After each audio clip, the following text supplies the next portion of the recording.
Do you have an idea for a new product that you'd like to bring to market? Well, stick around if you'd like to learn how I both sold and ultimately licensed my first product, the French Twister, and it became a business model that I duplicated over and over again. Hi, Lisa Lloyd here with more tips, tricks, and strategies to help you optimize and accelerate your invention licensing success. If you like what you learn here today, please consider hitting those like and subscribe buttons. It's a free way to support me doing this. And when you hit the notification bell, you'll be the first to know each and every time I posted a new video. When I was 23 years old, I invented, patented, and started selling this product, the French Twister. I got it into local stores and I was selling them 10 at a time, mostly to salons where they had the opportunity to not only sell them independently, but also use them in people's hair when they were putting them up in a French twist and let them take the product home. So it became a higher value to them in the overall ticket price for their customers. And we were doing well. In fact, we got it into, 30, 40 stores around town. But then all of a sudden, this product, Hairdini, came on the market and kicked my butt. I was devastated. I was so scared and sure that there was no future for this. But then I remembered reading in the back of David Pressman's book, Patent It Yourself, about something called licensing. And frankly, while it felt like I was failing backwards to pivot and choose that business model instead, I also knew if there was any opportunity for me to be competitive with this other product that claimed to do the same thing, then I had to be in the stores before her. The major retail stores like Target and Walmart. So I began reaching out to companies like Goody to ask them if they would be interested in even considering a product like this. And I ended up having a great conversation with the vice president of marketing at the time for Goody, who told me that they were interested in licensing it and going through that entire process of vetting it, validating it on their end first. And after that, telling me that they were interested in licensing it. And we got all the way through negotiating the terms and I had a contract in my hand and I'd even signed it and sent it back. And while waiting, received the dreaded news that Newell Rubbermaid had just acquired Goody and they would no longer be making any decisions to move forward on licensing, at least not at that time. Again, devastated. I had put so much time, in fact, months into coordinating things with Goody before they finally made that decision and going back and forth on the contracts and everything else, only to have it be sidelined once again. You need to have a bit of a thick skin for any business, and this business of invention licensing is definitely no different.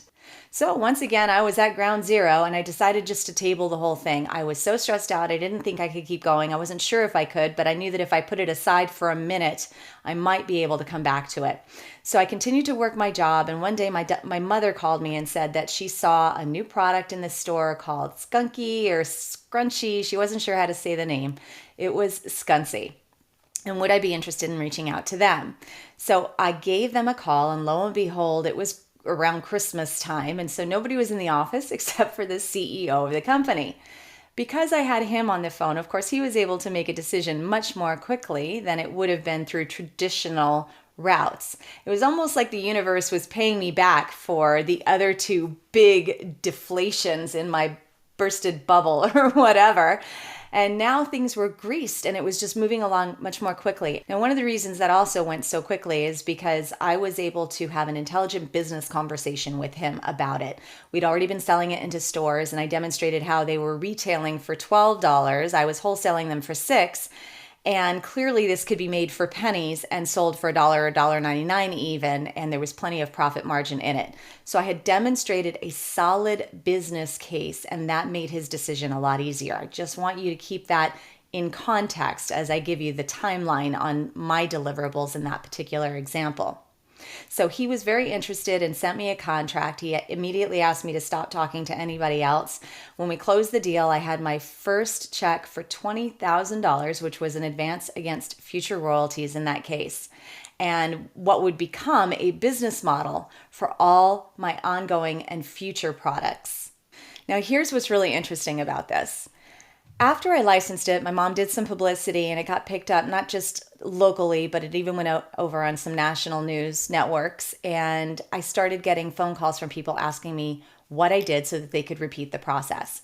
My mother and I started the Inventors Association of Arizona to help other people as a nonprofit to help other people who were in that position, because I really wasn't even sure what I did right. I just knew that I was very persistent, and I certainly had a sales background to know how to approach and lead a sales conversation and negotiate and ultimately close a deal. That was very helpful and effective in my case.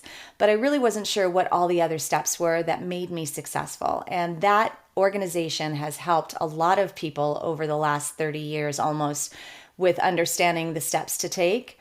But it wasn't really until after I started helping large companies on their front end innovation that I realized that there were best practices that I had just somehow intuitively known to do. I can't even take any credit for it.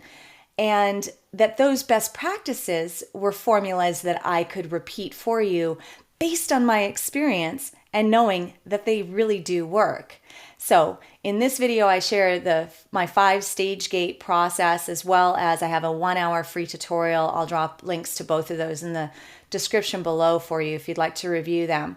But those best practices ultimately set me up for success to do that over and over again.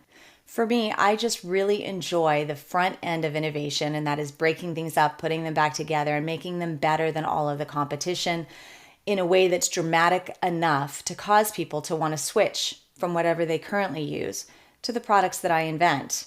And this is a really important part of the process. So if you want to bring new products to market, make sure that you're focusing on the front end more than the back end.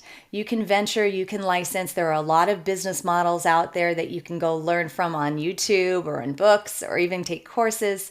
But at the end of the day, no matter which business model you use, if you want to bring new products to market successfully, then spend more time on the front end evaluating and developing, researching and developing quality products that cause people to see the dramatic difference that ultimately makes not just a company license it, but consumers say, wow, I have to have that.